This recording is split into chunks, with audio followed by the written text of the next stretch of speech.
La Voz del Derecho presenta Panorama Económico. Los hechos, las cifras, las medidas oficiales, el sistema cambiario, monetario y crediticio.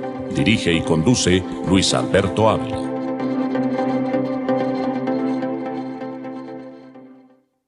Bienvenidos a Panorama Económico con la dirección general del doctor José Gregorio Hernández Galindo.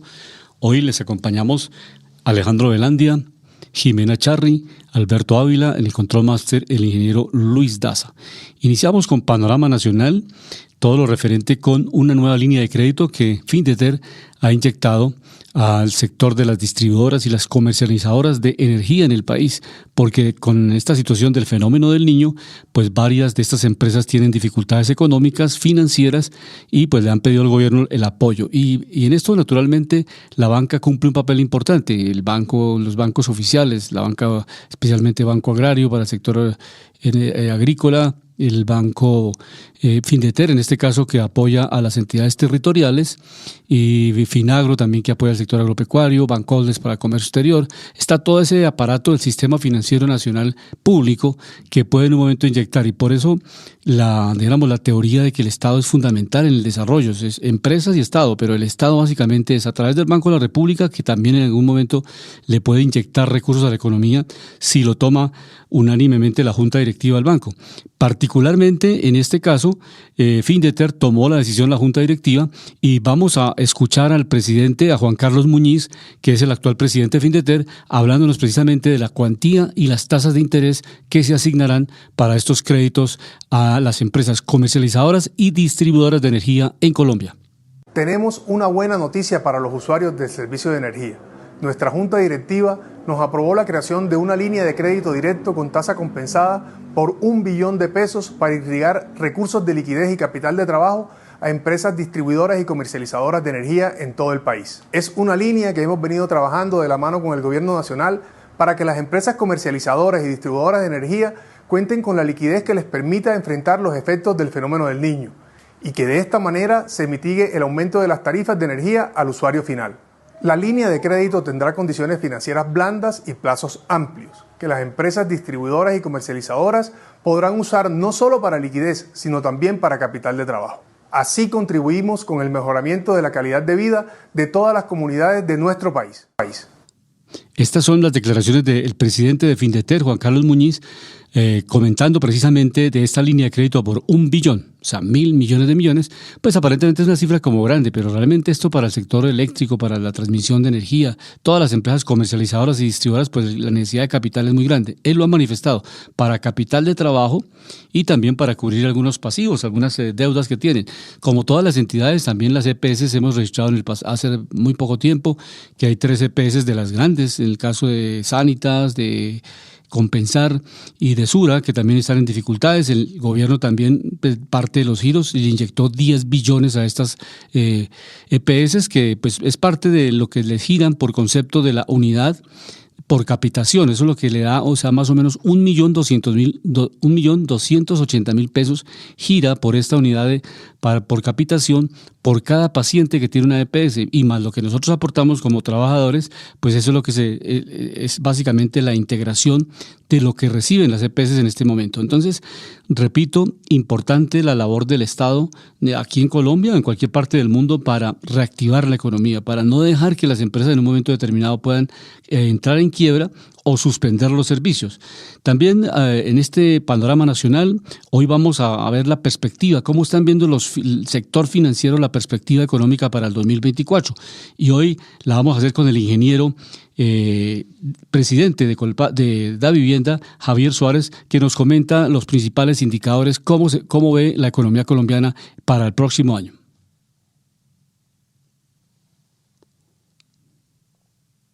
Haber terminado su ciclo, esperamos una inflación que seguramente para el año entrante pueda estar en un dígito, lo cual ya empieza a generar un alivio en las tasas de interés, y seguramente una economía que se empieza a recuperar, niveles de 1,5-2% de crecimiento, de pronto un poco más para el año 2024, que ya empieza a generar una tendencia distinta.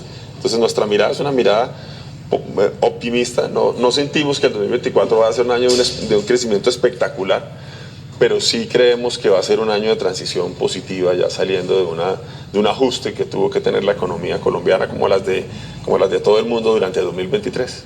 Trabajando en Centroamérica desde hace años. Nuestra primera incursión en ese mundo internacional se da en el 2007, cuando Davivienda adquiere Bancafé. En ese momento, Bancafé tenía una operación en Panamá y una operación en Miami. Ahí empieza ese nuevo camino que empieza a recorrer Davivienda de experiencia internacional, de conocimiento en Centroamérica, que se ve complementado unos años después, hacia el año 2011-2012, cuando adquirimos las operaciones que tenía HSBC en Centroamérica, en Honduras, Costa Rica, El Salvador, y que vienen a complementar la que ya teníamos en Panamá. La experiencia nuestra en Centroamérica ha sido muy positiva.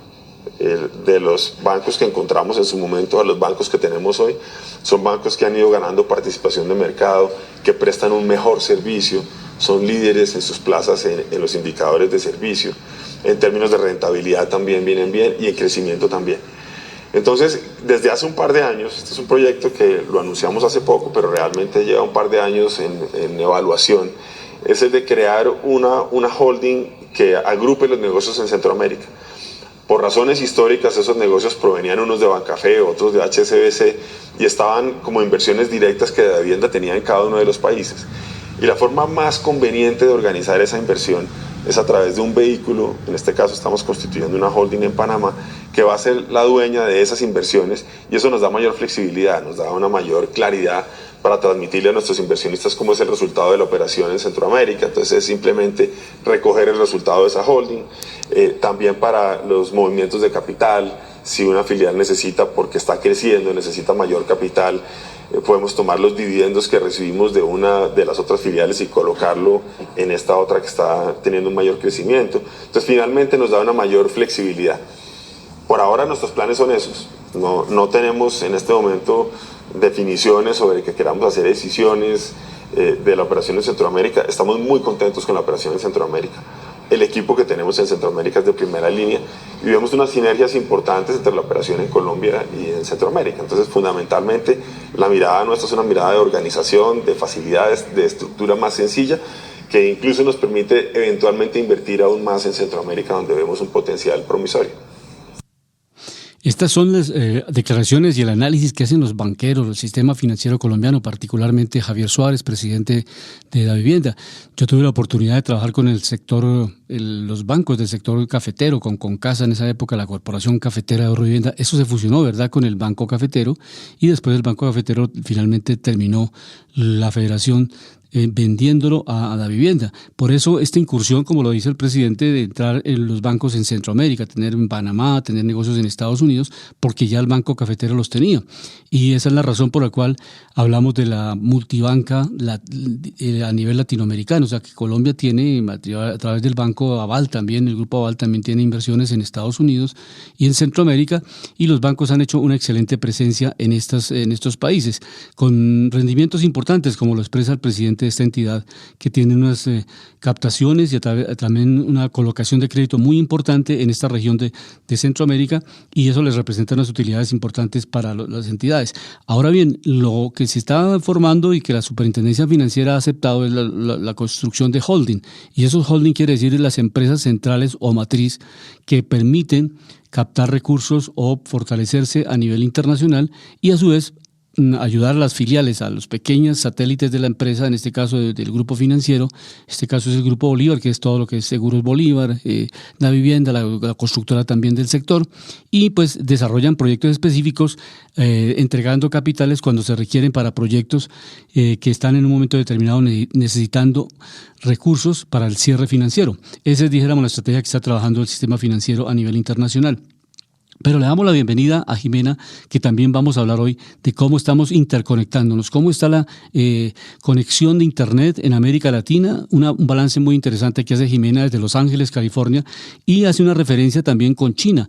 Increíble, pero Latinoamérica tiene un porcentaje más alto de conectividad que China. Obviamente tenemos que tener en cuenta que la calidad y el nivel de operaciones que manejamos pues son pequeños. Nosotros no tenemos el nivel industrial, el nivel comercial que tiene 1.400 millones de habitantes en China. Pero tenemos naturalmente un indicador que lo está comentando, nos lo va a comentar en algunos segundos desde Los Ángeles, en California, Jimena. Jimena, bienvenida a Panorama Económico en La Voz del Derecho. Muy buena tarde. Nuestros queridos oyentes de Panorama Económico, acá en La Voz del Derecho, un fuerte saludo para nuestro equipo y nuestros invitados. Les cuento que acá en Los Ángeles estamos alrededor de 20 grados y esa será la misma temperatura para este fin de semana. Les cuento que el lunes será festivo porque es el día del Labor Day, el día del trabajo. Les cuento como dato curioso que no todas las empresas dan el día libre. La mayoría o gran parte de las empresas es un día normal acá de trabajo, pero hay otras que sí celebran este día. Entonces acá es interesante, acá no es raro que un día festivo sea un día laboral, un día común y corriente. Y de otro tanto, pues les cuento unas noticias que leí bien interesantes en el portal de Bloomberg en línea, el cual dice que Latinoamérica está más conectado que China. Datos muy interesantes como el siguiente. Dice que América Latina ha registrado un importante avance en conectividad a Internet, al punto en que en esta última década consiguió cerrar parte de la brecha frente a los países de altos ingresos e incluso aún supera a China. Concluye este informe realizado en el 2023 y divulgado por una firma que se llama Atlántico. Dice también este informe que al cabo de una década la penetración de Internet en Latinoamérica pasó del 43% al 78% por encima de China, en donde este indicador se incrementó entre el 2012 y el 2022. Pasando del 42% al 74%. En los países de ingresos altos, este porcentaje pasó del 75% al 90% en este mismo periodo de tiempo.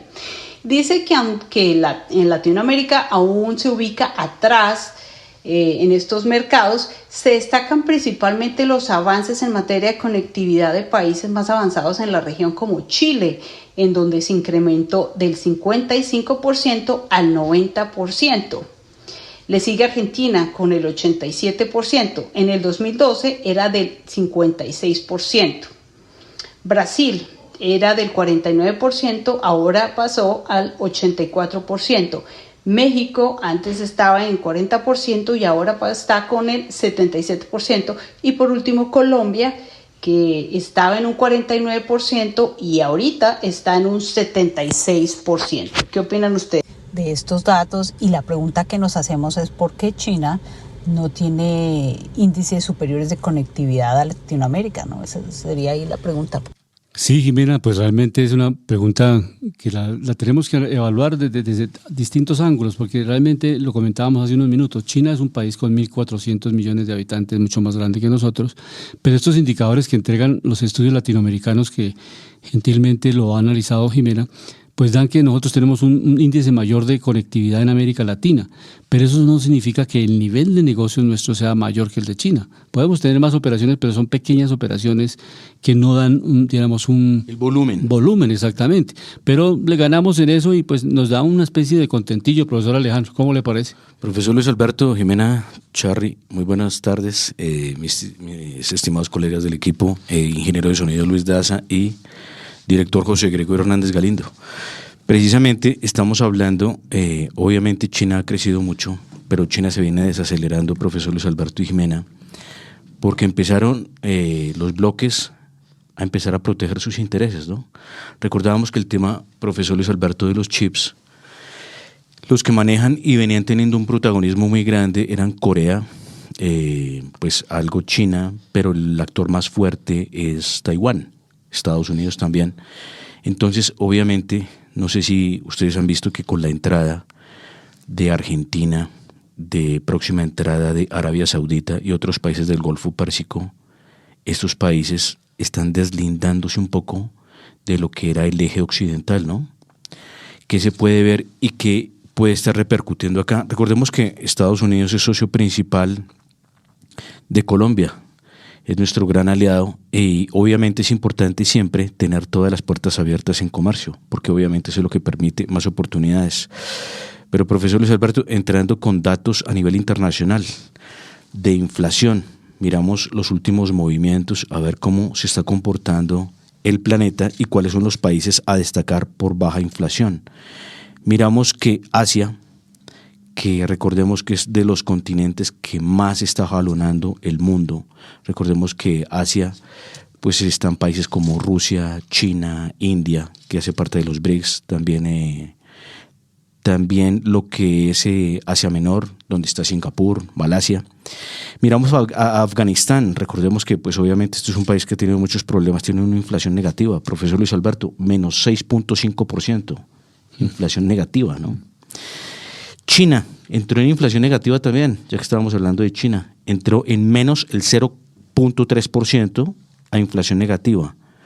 Miramos países como Camboya con 0.1%, Tailandia 0.38%, Bahrein, que recordemos este país queda en el Golfo Pérsico, son países que viven mucho del petróleo, 0 y energía como gas, 0.4%, Omán también Golfo Pérsico 0.4%, Brunei 0.8%, Taiwán 1.88%, Malasia 2%, Arabia Saudita 2.3%, Corea del Sur 2.3%, Vietnam 2.96%. Recordemos que Vietnam es un gran productor hoy en día de alimentos. Ya pasó a Colombia en el tema del café, ya es segundo productor a nivel global de café. Ya Colombia ocupa tercer lugar y nos pasó creo que por mucho ya, ¿no? También miramos Israel. Cae una inflación que venía del 4.2 al 3.3. Japón sigue estable su inflación en el 3.3, Irak 3.41, Kuwait 3.8. Miramos la India, sigue todavía con algo de inflación en un nivel alto, 7.44%, Filipinas 4.7%, Singapur viene bajando la inflación, último dato 4.1, venía del 4.5%. Pero miramos el país con más inflación de toda Asia, el Líbano, 252% de inflación, y Siria le sigue con 139%, y después de ahí para allá ya siguen Irán con 39%, que no es tan escandaloso, pero pues sigue siendo muy alta. Pero hablo de muy escandaloso porque, por ejemplo, miramos también países de América con las inflaciones más altas. Venezuela, 398% de inflación, y Argentina con 113%. Recordamos, Colombia hace parte del club de los países con más inflación de América. Si bien es cierto que viene bajando lentamente, el último dato venía del 12.13% y el actual es el 11.78% de inflación. Pero el país con más baja inflación de América, Costa Rica, ya también entró en inflación negativa, menos 2.29%. Panamá 0.58%, Ecuador 2.07% y Estados Unidos, recordábamos que la inflación rebotó del 3 al 3.2%, ¿no? Sí, realmente importante ese dato que comenta Alejandro del sector cafetero, porque el sector cafetero, si no hacen la renovación de los cultivos, pues naturalmente su productividad no aumenta. Y ese es el gran reto que ha tenido la Federación hace muchos años, cómo lograr hacer renovación en todos los sectores del país. Antes la zona cafetera era pues Quindío, Risaralda, Caldas, pero ahora la zona más fuerte, la de mayor producción en Colombia, es el Huila. Y ahora, si tenemos en cuenta que hay un enfrentamiento entre el presidente de la Federación de Cafeteros, el presidente de la República, porque obviamente el exministro Campo, dijéramos, manejó en el sentido positivo un gerente distinto a la afiliación política del presidente de la República, y naturalmente así no va a funcionar la Federación. O sea, un sector... Se tomaron un tema personal, ¿cierto? Sí, un tema que obviamente el actual presidente Bamón fue secretario del Hábitat de Enrique Peñalosa y es de otra tendencia política. Entonces, el presidente de la República tenía un candidato a la gerencia general de la Federación, y recordemos que el gerente de la Federación se gana $33,000 mensuales. ¿$33,000? Exactamente. O sea, en pesos serían, ese dato es correcto, ¿cierto? Sí, lo último oficial. $33,000 serían pues algo más de 130 millones, algo más de 130, exactamente, al cambio de hoy, ¿no? Y es la contradicción que hay en este momento. Pero no es negativo porque los cafeteros en Colombia, 450,000 familias, están quebrados. O sea, el precio de la carga de café está por debajo de los costos del café. Sí. Pero, profesor entonces, Luis Alberto, eso lleva independiente de los factores. O sea, que uno sabe que un gerente tiene que tener una vocación internacional, ser un CEO interesante, que una experiencia acumulada y que debe ganar unos excelentes honorarios para poder cumplir metas internacionales. Sí, ¿sabe por qué? Y proyecciones. ¿Sabe por qué? Pero la relación costo-beneficio, o sea, La si usted relación tiene una empresa costo-beneficio, que de tiene acuerdo. 100 pesos de ingresos y le paga al presidente de la empresa 200 pesos mensuales, entonces ya naturalmente la empresa entra en una crisis económica de entrada. De acuerdo. Entonces, le puede decir al gerente, Pero vamos a pagar. pero podríamos estar hablando entonces de que la federación, es una pregunta, ¿no? Sí, sí. De que la Federación Nacional de Cafeteros está en rojo, o sea, tiene cifras en rojo, Exactamente. está operando con déficit. Exactamente, está operando con déficit porque no tiene los suficientes Esa ingresos. información está clara. Si los cafeteros están... Esa información está clara. Claro, 150.000 los costos de la roba de café y 120.000 le pagan por la roba. O sea, tiene usted costos de 150.000, le pagan 120.000. Aunque, profesor, hay que mirar algo, que el tema es estructural, porque, por ejemplo, el agro en Colombia no es competitivo. ¿Sabe por qué? Por el tema de los costos asociados. O sea, por ejemplo, el transporte, los insumos, que son costosos, algunos impuestos que deterioran a través de la cadena de valor los costos también. Entonces, el tema es estructural. El tema a veces, el gerente es importante, pero por eso es tan importante que el gerente sea amigo del gobierno y el gobierno sea amigo de la cabeza de la Federación Nacional de Cafeteros, porque tienen que trabajar de la mano precisamente solucionando este tipo de cosas, ¿no? Porque obviamente, ¿cómo se vuelve competitivo un sector, profesor Luis Alberto? Y lo citábamos, es que por ejemplo, usted sí se da cuenta que por qué muchas zonas del café se desplazaron a zonas hasta planas, porque es que obviamente la zona montañosa es muy compleja para la recolección y es más costoso usted contratar una cantidad de jornales, ¿sí?, que es a mano. Eso sube los costos, porque por ejemplo en países como Brasil y otros tienen máquinas que van y recogen el café, en cambio tocas manual. Entonces ese tipo de cosas sumadas a otras son los que incrementan precisamente los costos de la producción, que no alcanza a que haya una rentabilidad. Entonces es interesante por eso y llamamos al gobierno, y al presidente Gustavo Petro también le decimos algo, o sea, toca dejar las cosas personales a un lado, porque es importante, y también el gerente, claro que el gerente de la Federación Nacional de Cafeteros, hasta donde entiendo, quiera tener un ánimo de conciliación y de encuentro, porque es que ella tiene que dejar sus asuntos personales de lado, ¿sí?, y trabajar es precisamente por un desarrollo país, ¿no? Por ejemplo, hay algo que sí hablaba Petro que es bueno, pero que ojalá en la teoría lo empiece a aplicar, profesor Luis Alberto, que es que la intermediación, lo que hablábamos, que la intermediación, por ejemplo, de los productos, ojalá se haga acá en Colombia. ¿Para qué? Para que en esa transformación del valor agregado se genere más dinero sobre ese producto. O sea, en pocas palabras, que ese producto llegue de una vez a los países que lo que exportamos en producto ya cerrado, terminado y con variedad, no que llegue en grano bruto como el tema del café, porque recordamos que multinacionales son las que se llevan ese gran margen y aquí se quedan precisamente con las ganancias de la materia prima nomás, ¿no? Y eso a veces, como lo está comentando mi estimado colega, es lo que no hace que el negocio sea viable.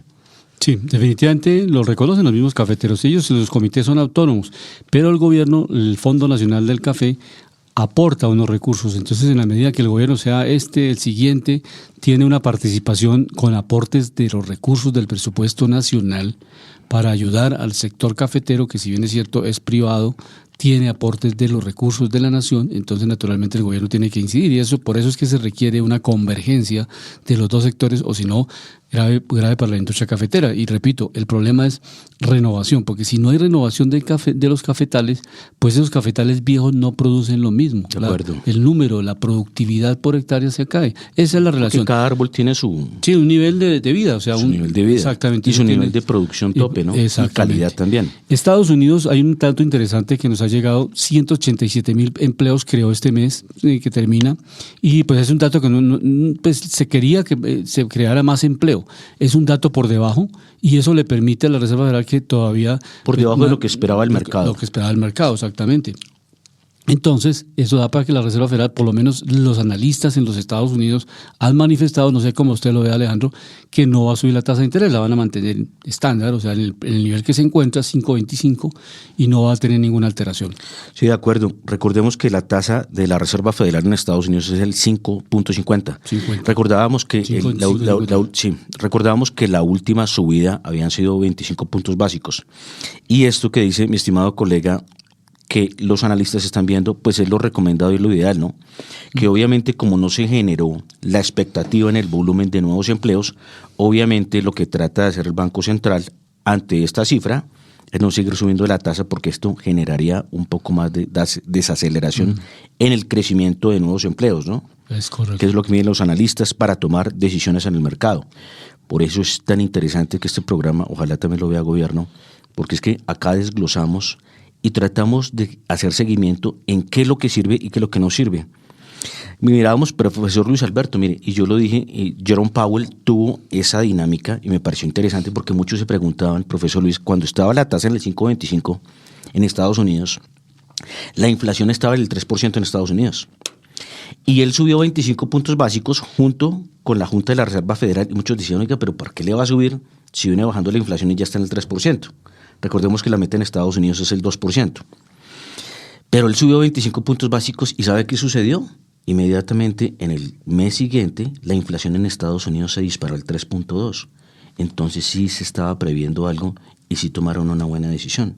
Toca mirar y saber qué pasa, porque no solo en Estados Unidos, sino creo que en Brasil y en otros, la inflación venía bajando y otra vez está repuntando. Pero hay costos colaterales que son fundamentales. Cierre parcial, y en un gran porcentaje se ha incrementado este cierre del canal de Panamá. Y eso genera incremento de costos, porque los barcos, los con diferentes empresas les ha tocado incluir otras rutas, pero dar la vuelta por Cabo de Hornos. Eso es carísimo. Entonces, esa sí es uno de los factores de inflación. Por esa razón, y lo que es logística internacional del comercio, lo del canal de Panamá, son los factores objetivos de la inflación. O sea, por eso es un rebrote que se está dando, porque Estados Unidos, Asia, no tienen la conectividad para los productos, porque por allí pasan los barcos que se conectan de Estados Unidos por Latinoamérica. Que eso es por los problemas de la sequía, ¿no? Sí, la sequía, exactamente. Que obviamente, que es lo que está afectando el canal. Pero, profesor Luis Alberto, seguimos con las tasas de los bancos centrales más importantes del mundo. Sí. Reino Unido, 5.25%. Suiza 1.75%, Banco Central de Canadá 5%, Japón menos 0.10%, Rusia 12%. Siguen subiendo la tasa por parte del Banco Central, la tasa de intervención. Miramos Banco Central de la India 6.50, China 3.45 y profesor Luis Alberto, Brasil sigue con la tasa en el 13.25%. Tuvo un rebrote, ¿no? Tuvo un pequeño rebrote. Sí, subió precisamente la tasa de inflación, precisamente revisándola. Recordemos que Brasil es el país de Sudamérica más fuerte en economía y con más población. Miramos que la inflación venía del 3.16% y se elevó al 3.99%. Y eso que ellos siguen dejando la tasa estable y que sigue la tasa alta, ¿sí?, en el 13.25%. Entonces es interesante ver por qué tanto en Estados Unidos y también en Brasil tuvo un pequeño rebote otra vez al alza en la inflación. Entonces es interesante hacerle seguimiento a estos temas y estar precisamente anclados a lo que tiene que ver con el tema de mercado. Pero siguiendo en la bolsa, en el tema internacional, en la bolsa de valores de los Estados Unidos, vemos a los indicadores macro hoy, como el Dow Jones, Standard & Poor's. Hoy están subiendo levemente. El caso del Dow Jones está subiendo el 0.33%, cierran los 34.834 puntos. En el caso del Standard & Poor's 500, 4.516, este también sube levemente el 0.18. Y en bolsas de Europa, vemos al indicador DAX en la bolsa de Frankfurt, cayendo, menos el 0.67%, este cierra en los 15.840 puntos. Y en el Nikkei, indicador en la bolsa de Tokio, lo vemos hoy subiendo levemente el 0.41%, cerrando en los 32.727 puntos. Y miramos las acciones más transadas del mercado en la Bolsa de Valores de Nueva York. Vemos a ExxonMobil, recordemos, empresa de energía, la número 1 en Estados Unidos por producción de petróleo y gas. Cierra en los $113 y sube 2.10%. Alibaba, recordemos, empresa china de comercio electrónico, listada como ADR en la Bolsa de Nueva York, cierra hoy positivo 2.27%, cierra en los $95. Y también miramos a Tesla. Hoy sí Tesla está cayendo fuerte. Profesor Luis Alberto, si usted tenía acciones de Tesla. Se fueron al piso. Hoy, pues no se fueron al piso propiamente, pero sí perdió un 5%. Pues un 5% en 1.000 millones, son 50 millones, ¿verdad? Una pobadita. Sí, la bobadita de 50 millones. Entonces hoy cae 5% y cierra en los $245 su acción. Dicen que Tesla es una de las acciones revelaciones del mercado. Recordemos que su CEO es Elon Musk, hombre más rico del mundo, pero dicen que esta acción está sobrevalorada. Entonces toca tener cuidado con todos los indicadores y los fundamentales que tienen que ver con este sector, ¿no? Vemos a Facebook a través de Meta en el mercado. Hoy sube levemente 0.17% y cierra en $296. En el caso de Alphabet, que representa a Google, cierra hoy levemente a la baja 0.37% y cierra en los $135. Recordemos que los dueños de Google son Sergey Brin y Larry Page. Juntos están en la lista de los 20 hombres más ricos del mundo. Casi siempre están dentro de los 10, pero bueno, esa es la fluctuación. Y Apple, la estrella de la corona en los Estados Unidos, por ciencia, tecnología, buen manejo de las finanzas. Recordemos, profesor Luis Alberto, innovación, que es de las empresas que más genera liquidez a nivel mundial. Los grandes fondos siempre quieren invertir en Apple. Uno, porque es una acción que registra muy buenas utilidades y dividendos. Y dos, porque tiene un ejercicio bueno de desarrollo e innovación. Y esta es la comprobación, profesor Luis Alberto, que estas empresas tecnológicas son muy sensibles. Recordemos que Apple casi quiebra y con la devuelta otra vez de Steve Jobs llegó a ser de las empresas más representativas de los Estados Unidos.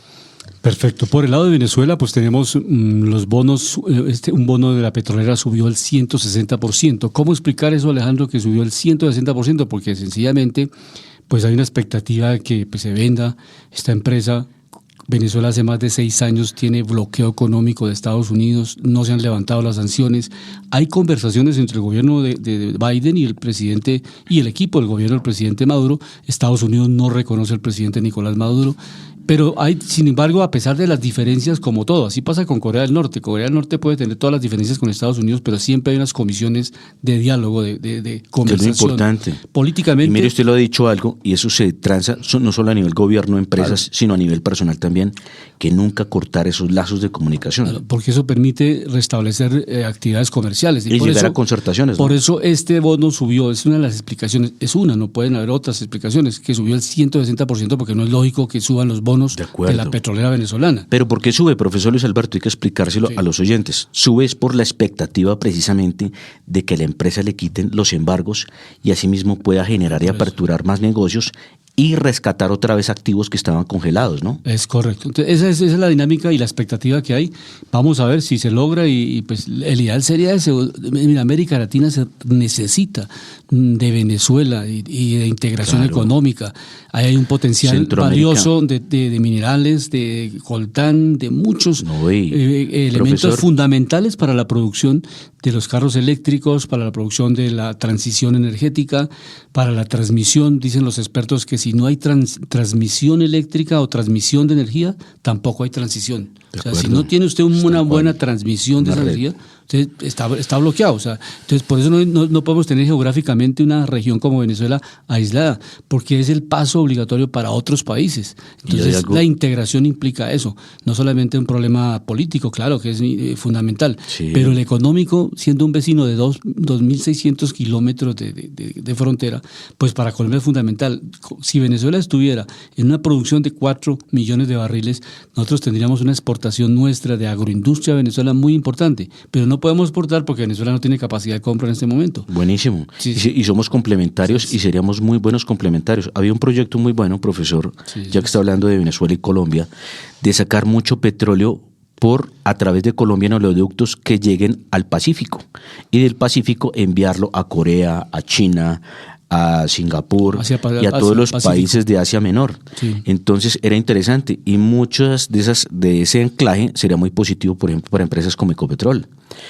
Mire que hay empresas muy exitosas, por ejemplo, Singapur tiene grandes ingresos, profesor Luis Alberto, ellos no tienen petróleo, pero ellos tienen unas grandes refinerías que refinan mucho petróleo para los países de Asia. ¿sí? Imagínense Ecopetrol refinando mucho del petróleo que tiene Venezuela. Recordemos que Venezuela es un gran actor a nivel internacional en tema de energías por sus reservas. Dicen los estudios que probadas son más de 300.000 millones de barriles. ¿Y esto qué le da? El primer lugar. Obviamente son crudos, pesados y extrapesados en su mayor parte, pero obviamente esto tiene una potencia a nivel no solo de caja, sino de respaldo país, pues excelente, ¿no? Para la región y para los venezolanos. Por eso es importante, profesor Luis Alberto, gente de empresa que ayude a desarrollar precisamente todos los sectores económicos. Recordemos que en Colombia habían grandes profesionales, no por nada fundaron la segunda empresa petrolera más importante en Colombia, que era Pacific Rubiales, ¿no?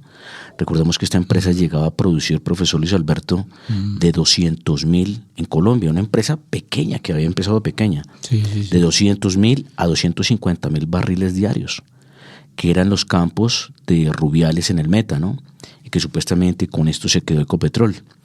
Pero por eso es importante que gobierno y sector privado trabajen de la mano, y que el gobierno obviamente ayude a que el sector sea más productivo y que tengamos ventaja diferencial. Y como le dice el profesor Luis Alberto, nosotros, no sé si usted se acuerda, que llegamos a tener un comercio bilateral con Venezuela de más de 7.000 millones de dólares de intercambio, que era importante y positivo y atractivo. Y hay otra cosa, hay una frase que recoge Juan Manuel Santos, que es positiva, que decía: ni yo le voy a decir a Chávez o a Maduro que se vuelvan capitalistas, ni ellos que yo me vuelva comunista. Entonces podemos hacer negocios, respetarnos las ideologías, pero tener integración que le sirve a la región, ¿no? Claro.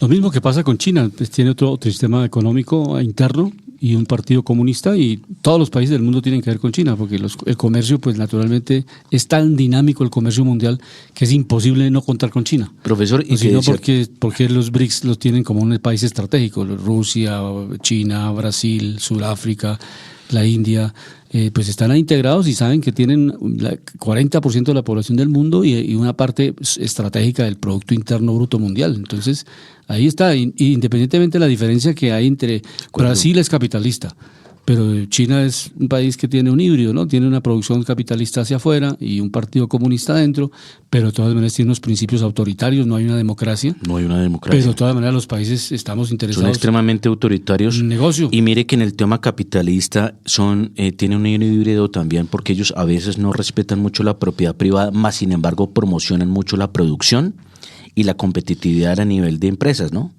Por ejemplo, China, por ejemplo, le gusta romper mercados, profesor Luis Alberto, a punta de precios. Dumping. Entonces ellos a veces prefieren perder, ¿sí? Claro, y el gobierno los financia, pero para que ellos rompan la competencia. Y una vez rota la competencia, pues obviamente fácil se quedan con todo el mercado, ¿no? Y llevan 5 meses seguidos con caída de la producción, del PMI, la producción manufacturera industrial, está cayendo en la China, y esa es la preocupación. Por eso están dando incentivos monetarios, están bajando la tasa de interés, están haciendo todo lo contrario que estamos haciendo a este lado. Dos factores muy importantes. Para reactivar la economía. Dos factores muy importantes, que dicen que China tenía muy inflado el tema inmobiliario y que les está pasando factura. Uno con el tema de Evergrande, claro, y otras inmobiliarias que supuestamente se estaban sobredimensionando y ya los cálculos no les están saliendo. Y por otro lado, que con este nuevo como enfrentamiento entre bloques, muchas empresas de Europa, más que todo de Estados Unidos, están migrando la producción que tenían en China y la están enviando a México, a Tailandia y a otros países de Asia Menor.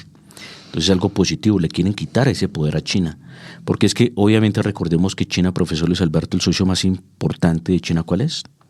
Los Estados Unidos. Estados Unidos. Claro. Entonces obviamente eso es como un matrimonio que pues pelean, pero se hacen posito a la vez. Diferentes, pero no saben ni qué hacer. Se necesitan a pesar de la diferencia. Se necesitan. Entonces eso es lo que debemos comprender en el mundo y en los países y en los departamentos. Aquí no es igual Antioquia que el departamento de Córdoba, ni Boyacá que Casanare o un departamento de la zona occidente del país con la zona central, pero somos complementarios, o sea, podemos trabajar y hacer una unidad nacional en Colombia, con las difíciles circunstancias que estamos viviendo, que es lo que ojalá se lograra superar, porque eso es un problema que afecta a todo. ¿Cómo podemos traer turismo internacional y en 10 o en 15 años volvernos como España, que tiene 50, 60 millones de turistas al año, y nosotros apenas tenemos 5 o 6 millones de turistas. Prácticamente están en el top 3, top 5, ¿no? Exactamente. Entonces, a nivel global. Sí, es por esas razones de fondo, no es que uno diga, es que coyunturalmente, porque A, B o C, la guerrilla, los paramilitares, no. ¿Cómo Colombia logra superar ese conflicto? Porque es una potencia turística mundial, pero con un conflicto interno la gente no viene. Nadie va a llegar donde están en guerra civil porque la gente dice hay un riesgo mayor, los países les advierten a los turistas, muchos negocios también se caen por eso, porque hay empresarios que dicen yo a Colombia no llego, prefiero invertir en Chile, prefiero invertir en otros países. Dos factores, ¿no? Seguridad jurídica y el otro seguridad. Seguridad integral, entonces, pero eso va más allá de un gobierno, eso es la mirada. Una política de Estado. ¿Qué queremos hacer dentro de los próximos 30 años? Los jóvenes que nos están escuchando en Panorama Económico. Visión país. Es la visión a largo plazo. ¿Qué vamos a hacer independientemente de la coyuntura? Claro que en este momento no estamos de acuerdo en algunas políticas, pero estamos de acuerdo en el sistema. Tenemos un sistema con empresa privada, libertad de inversión. ¿Cómo lo inducimos? ¿Cómo lo llevamos a tener esa seguridad integral que la necesitamos? No la necesitan ni la izquierda ni la derecha, sino todo el país. En la medida que haya seguridad, tanto en las ciudades como en el campo colombiano, usted puede desarrollar proyectos agrícolas, puede integrar al país, el mismo país puede hacer un turismo interno, una matriz interna muy fuerte, porque la gente de Bogotá no va al Cauca, porque en el Cauca hay conflicto, entonces la gente no va al Cauca. Y así también, profesor Luis Alberto, invertir en infraestructura, ¿no? Para ser potencia obviamente turística necesitamos invertir mucho en infraestructura, también elevar el nivel de servicio como países que son muy competitivos como países de Europa y también países como Estados Unidos que son muy competitivos en el tema de turismo, servicios de buen nivel, tener complementariedad para el turista. Pero profesor Luis Alberto, ya que usted habla de enseñarle algo a los jóvenes, quiero que les dejemos un mensaje. Hablando de las criptomonedas, hoy cierra el Bitcoin en los $25,761 por cada Bitcoin. Cierra levemente a la baja, el 0.89%, esto al cierre de hoy viernes.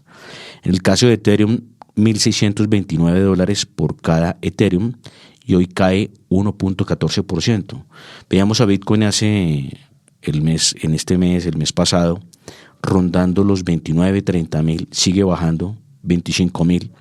Pero algo interesante, profesor Luis Alberto, para entrar en este mercado, que es importante enseñar a los jóvenes porque es importante los actores de regulación, los actores custodios en el mercado y los actores de supervisión. Porque es que, profesor Luis Alberto, siguen saliendo redes financieras que estafan a la gente, claro, que le dicen, profesor Luis Alberto, yo lo meto y por usted, si quiere usted mete gente, entonces se gana el 10% de lo que le mete a la gente. Eso ya es un sistema Ponzi. Sí, no, ¿sí? Y hay otra cosa. No tiene soporte ninguno. Sí, que empiezan a hablarles de trading y empiezan a decirles una cantidad de cosas. Cuando usted en el resultado va a investigar, son unos poquitos los que se llevan el dinero y los demás se quedan con las pérdidas. No, es una pirámide. Claro, porque es que cuando usted le está quitando gran parte, profesor Luis Alberto, a los que están ingresando, eso ya genera un sistema Ponzi, ¿sí? Pero obviamente son tan hábiles estas personas que tratan de decir que esto es un modelo educativo y que es que lo que genera costo es una cosa y la otra, pero por eso es importante que haya un regulador. Porque es importante el regulador, que es el que fiscaliza. Por ejemplo, en Colombia, el AMB, que es el autorregulador del mercado de valores, trata de mirar las operaciones, que la gente esté transando bien, que el que compra y vende tengan sus activos, que haya sido buena la operación y todo este tipo de cosas. Muchos van a decir, obviamente, esto es un sistema descentralizado, en eso estamos de acuerdo, eso es un tema de las criptos, pero otro tema es que uno cree plataformas para llenarse con dineros de la gente metiéndole mentiras. No, estamos de acuerdo. Estamos de acuerdo con la tecnología, con las criptomonedas. También hay que mirar, investigar. ¿Por qué? Porque, profesor Luis Alberto, si es complejo invertir en el mercado, no más de valores, que usted tiene información auditada en la bolsa de valores, por esos actores de los que hablaba, imagínese cuando uno habla de criptomonedas y no hay reguladores ni gente que audite información, mucha de la información, ¿cómo puede ser? O sea, ¿qué se puede anclar para que la persona tome una decisión real, no? O sea, la investigación todavía tiene que aumentar todavía más para que la persona tenga conocimiento profundo y pueda tomar las mejores decisiones. Hay dos aspectos importantes que tenemos en la agenda de Panorama para hoy. San Andrés y Providencia le ha pedido al gobierno nacional que le baje los impuestos, sobre todo en el tema de la gasolina, en algunos temas tributarios importantes dentro de lo posible, ilegalmente. El gobierno nacional no puede hacer cosas que estén fuera de la ley, del estatuto tributario, pero van a hacer lo posible para que San Andrés tenga pues unos impuestos más económicos, una gasolina más económica, para poder atraer el turismo, porque obviamente ellos exclusivamente viven del turismo. Entonces, si una persona tiene que pagar el ingreso a San Andrés, tiene que entrar en sobrecostos, pues va a tomar decisiones de ir a otro punto y no ir a San Andrés. ¿Y qué sucede?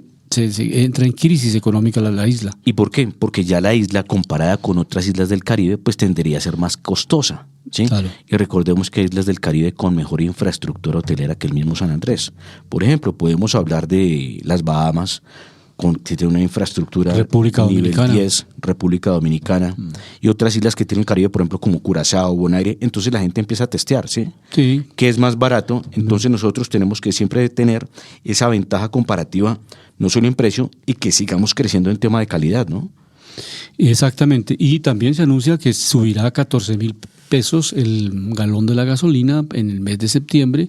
Es otro pequeño incremento de 600 pesos. ¿Usted qué opina de eso, profesor? No, hay dos elementos. Hay un análisis de las dos. ¿Cuál es el análisis? De las dos corrientes. Una, pues que el famoso fondo de estabilización de los combustibles tiene que llegarse al precio internacional, porque Colombia no hace la refinación de la mayoría, solamente el 40% se refina en Colombia y el 60% se importa.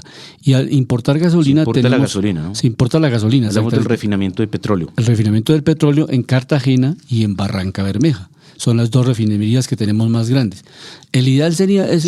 La primera pregunta es ¿por qué no ampliamos las refinerías y refinamos el 100% de la gasolina y ahí sí podemos determinar nuestro precio? Claro, ¿sabes qué venderíamos? Sí. Producto con valor agregado. Esa es la lógica. O sea, no vendemos el petróleo en bruto, sino le sacamos un valor agregado que ya son combustible, queroseno y otros, ¿no? Exacto. Entonces vamos a ver, hay unas limitaciones porque viene el problema de la regla fiscal, que no hay presupuesto suficiente para invertir, o nos tocaría hacer un joint venture, una alianza estratégica con el sector privado, pero sí mejorar y ampliar la capacidad de refinación. Sí. Es así de práctico. Pero mire que la solución así de práctica como la estamos hablando, para que también quede claro, es que siempre lo mejor que se debe hacer es invertir en lo que genera valor primero y después si pensamos en gastar.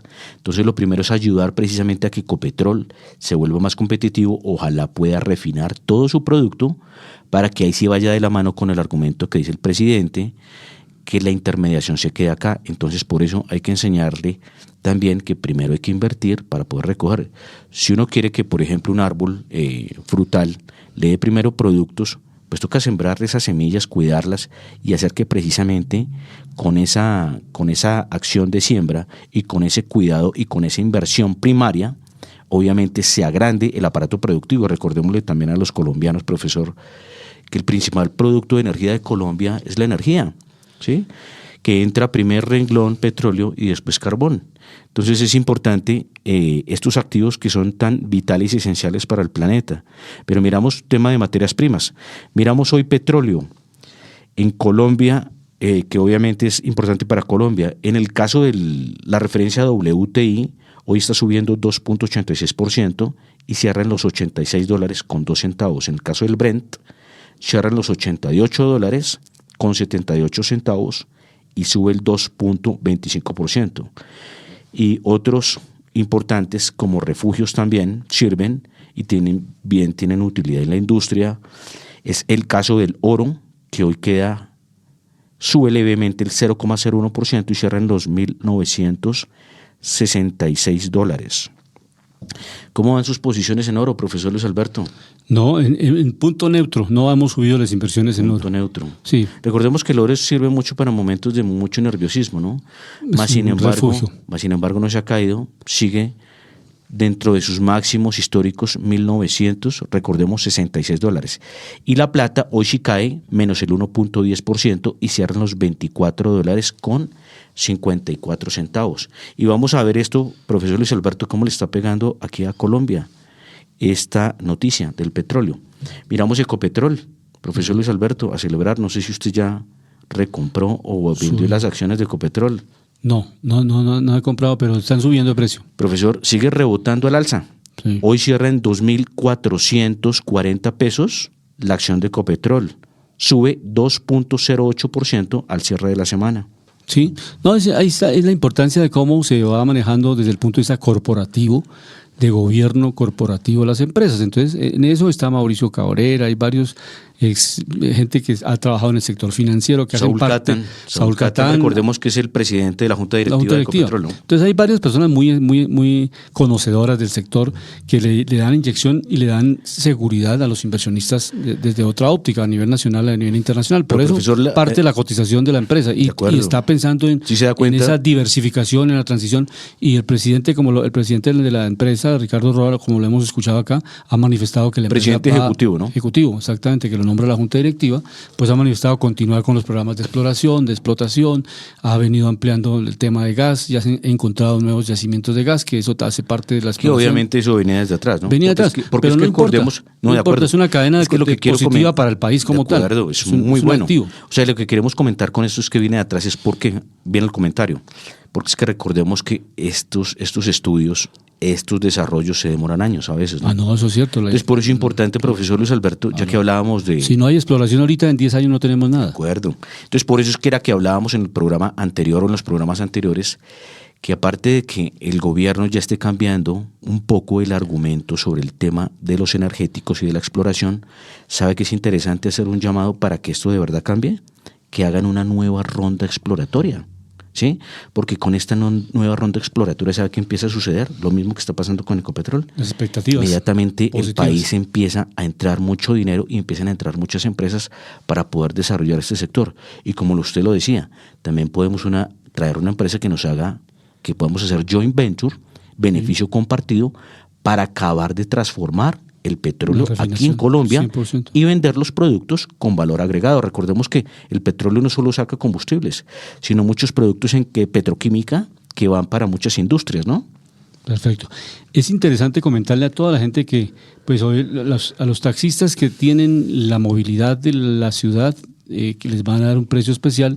Inicialmente se planteó que le iban a dar un descuento en la gasolinera, que iban y compraban y tenían un descuento, pero eso operativamente es imposible. Entonces lo que van a hacer es que al final de mes le van a reconocer un descuento a los taxistas de acuerdo a la facturación que realizaron, o sea, lo que compraron, les hacen un descuento a final de mes y ya pues ahí, diéramos, en alguna medida de euforia entre ellos porque dicen, vamos a hacer una reserva para que los que no tengan casa puedan comprar su casa, puedan mejorar sus condiciones de vida. Profesor, ahí viene una pregunta. Entonces, pero obviamente es cómo balancear esas dos cosas, cómo no impactar los precios del mercado, porque obviamente si el taxista paga más gasolina, el precio de la gasolina más caro, le traslada eso a la tarifa más barato. O si sube el precio, le traslada el precio de la carrera, del servicio al usuario. Entonces, eso es lo que se está buscando, un equilibrio en las dos cosas. No es fácil, porque mucha gente dice, mire, ahorita le dieron 1 billón a las distribuidoras y comercializadoras de energía para salvarlas, porque tienen problemas de liquidez. Y Findeter, como comentamos al comienzo del programa, le dio... Comentémoslo, ¿por qué tienen problemas de liquidez? Por el fenómeno del niño, por muchos factores internos que tienen las empresas, entonces naturalmente pero es que también hay factores de pago de gobierno, ¿no? Sí, no, pero en ese momento salió justamente el gobierno con Findeter con un crédito stand-by de inmediato, 1 billón, para que las empresas tengan liquidez. Eso es integrante. Recordemos que el sector de energía es estructural para el país, ¿no? Entonces, por eso lo comentamos al comienzo del programa. Entonces ya están esos... Profesor Luis Alberto, pero ya que estaba hablando usted de combustible, ¿qué van a hacer los que trabajan con aplicaciones como Uber, como Didi, como InDriver y como muchas otras? ¿Por qué toco este tema? Usted a nivel constitucional, obviamente no somos abogados, pero hay que mirar una cosa acá. ¿Eso no es discriminación darle el precio del combustible a unos mejor que a otros? Porque, profesor Luis Alberto, hay mucha gente que no es rica, que tienen carritos que son, digo carritos en el buen sentido de la palabra, que son de pronto viejos, no son muy nuevos y consumen mucho combustible, pues también pobres esas personas que tienen que trabajar con un combustible también alto, ¿no? También se les puede bajar el margen de sus negocios, de sus cosas, ¿no? Hay un problema ahí legal que es únicamente quiénes están reconocidos por el Ministerio de Transporte para prestar el servicio y quiénes son empresas prestadoras de servicio. No, pero mire que... Es un problema de acuerdo. En esa parte sí, pero por ejemplo, muchos que trabajan en sus carros llevando cosas. No, tienen una diferencia grande de precio, pero hablemos y hoy vamos a escuchar la secretaria de Movilidad de Bogotá, Deyanira Ávila, no es pariente mía ni más faltaba, pero ella es la secretaria de Movilidad de Bogotá, que va a comentarnos cómo están los proyectos, un balance de los proyectos que tiene estratégicos para Bogotá, primera línea de metro, segunda, tercera línea de metro. Parece que vamos a un ritmo muy aceptable. Vamos a ver, escuchemos a la secretaria de Movilidad de Bogotá. Nuestro sistema de buses, que lo maneja Transmilenio, se compone de nuestros buses troncales, que son todos los que corren por todas las troncales de la ciudad, y nuestros buses zonales, los que están circulando en las vías que se comparten con los carros. Obviamente el sistema está saturado. Estamos moviendo muchos más pasajeros de lo que estaba diseñado el sistema. ¿Cuántos pasajeros se mueven, secretaria? No te tengo el dato, pero estamos moviendo aproximadamente casi 2.900.000 pasajeros. Estamos ya llegando a los niveles de mover lo que se movía antes de la pandemia. Y pues lograr recuperar esa demanda, esas validaciones fue bastante importante. Nosotros duramos 10 años para subir a todo el mundo al transporte público y en 2 meses tuvimos que bajarlos por la pandemia. Entonces, todos los sistemas de Colombia están presentando esa misma situación. Nuestro sistema Transmilenio es el que mejor ha retomado la tarea. Estamos optimizando rutas, estamos mejorando servicio, Transmilenio tiene una fuerza de colaboradores y de policía, porque tenemos un convenio de la policía, hay una policía dentro del sistema que garantiza que la gente esté segura. Tenemos unos componentes de inteligencia artificial para que efectivamente bajen esos índices de seguridad. Pero nuestro ciudadano tiene razón. Hay que generar más sistemas de transporte. Transmilenio no puede ser el único que esté soportando todo el transporte público de Bogotá. Estamos entregando y vamos a entregar muchas más troncales. Esperamos al cierre de este año poder dejar habilitada la extensión de la troncal Caracas, algunos frentes de la avenida 68, de la troncal 68, que sirven, que es parte de la cofinanciación que tenemos para la primera línea, también se van a entregar. Y lo que tenemos que seguir generando es esa infraestructura para que la gente se mueva mejor. Nuestra primera línea del metro avanza. Vamos a cerrar este año con un avance de más del 34% de la construcción de la primera línea. Arrancamos, esperamos que en primer trimestre del 2024 se arranque ya la construcción de la segunda línea. Estaremos prontos a contarles a todos los ciudadanos la tercera línea del metro. Estamos en proceso de construcción de nuestro Regiotram de Occidente. Estamos en cofinanciación de nuestro Regiotram Norte. Arrancan las obras de la calle 13. Entonces, yo reitero las disculpas a todos los bogotanos, pero estas obras son necesarias para movernos mejor. Y finalmente, el corredor de la séptima, un corredor que es importante, el corredor verde, para finalizar el panorama económico.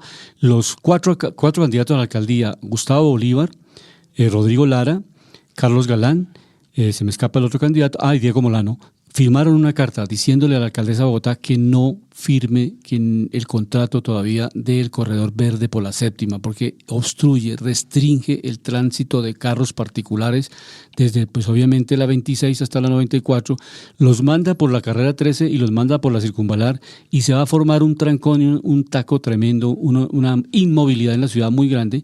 Tiene implicaciones del proyecto de impacto ambiental, impacto urbanístico. Se corre, pues obviamente, la frontera residencial, se afectan muchos barrios del oriente de la ciudad, Profesor, congestión y falta de espacio público, y también colocar buses que quitan espacio en las soluciones de movilidad. Esos son los argumentos centrales de los 4 candidatos a la alcaldía, que independientemente de las tendencias políticas confluyeron en ese tema, que el corredor por la séptima, como está diseñado, donde se elimina el uso del carro particular, o la posibilidad que circule el carro particular por la séptima, pues no es una opción, y le dicen a la alcaldesa: pare con esa licitación, porque ninguno de ellos está dispuesto a desarrollar el proyecto con ese diseño que está. De acuerdo, y que puede traer muchos problemas, porque recordemos que las obras son en pro de los ciudadanos, ¿no? Exacto. Y que van a ser precisamente todas las personas que viven, por ejemplo, afectadas, de Chapinero para arriba, Rosales, Cabrera, Nogal, todos esos barrios, ¿qué van a hacer, no? Afectado. O sea, entonces, precisamente es cuando se hace control político, pero ¿cómo se podría bloquear esta decisión? ¿Eso lo hace únicamente el Consejo? No. Tiene que hacer, ya hay demandas. Porque si ella quiere tomar una decisión. Hay demandas en las cuales, que por el principio de precaución, no tome esa decisión, no firme el contrato, porque la precaución significa eso, que la ciudadanía está advirtiéndole al alcalde de turno, alcalde o alcaldesa, que tiene que ser precavido y no generar ese daño a la ciudad. Ese es el principio de las demandas que hay, pero llegamos al final del panorama económico. Un último dato que es importante para todos, importadores, exportadores, los que viajan y todos los que consumimos en Colombia. El dólar hoy cierra con una leve caída del 0,34%, y cierran los 4.075 pesos. Venimos precisamente en un canal de precios del dólar de los 4.050 a los 4.150. Falta mirar qué vemos como una decisión, qué veríamos en el mercado internacional que afecte a Colombia, pero podríamos estar viendo, ojalá, una tendencia que siga a la baja y que pueda romper otra vez los 4.000, que sería algo positivo, ¿no? Perfecto. Llegamos al final de Panorama Económico con la dirección general del doctor José Gregorio Hernández Galindo. Hoy estuvimos con ustedes, Alejandro Velandia, Alberto Ávila, Jimena Charri desde Los Ángeles, en California. En el control máster, el ingeniero de sonido Luis Daza. Nos escuchamos la próxima semana. La Voz del Derecho presentó Panorama Económico. Los hechos, las cifras, las medidas oficiales, el sistema cambiario, monetario y crediticio, la agricultura, la industria, en La Voz del Derecho.